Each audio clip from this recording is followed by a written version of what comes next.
Ladies and gentlemen, if you need to know how to extrapolate a non-linear data by Trendline in Excel, I'm going to show you everything you need to know. So let's get straight into it.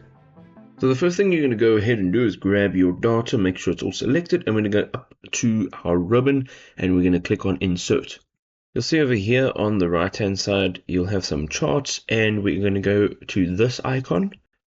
We're going to choose the very first scatter chart over here. Alright, so on the right of this scatter chart, you can see here there's a plus icon. We're going to go ahead, open that up, and we are going to just select the trend line. Alright, so let's double click this trend line and it's going to open up the formatting options on the right hand side.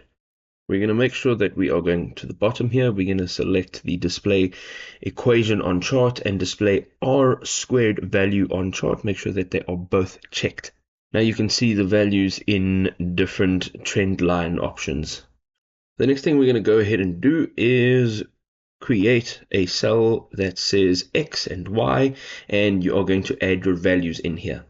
So from here, you're going to go ahead and just add in this equation into the cell F3.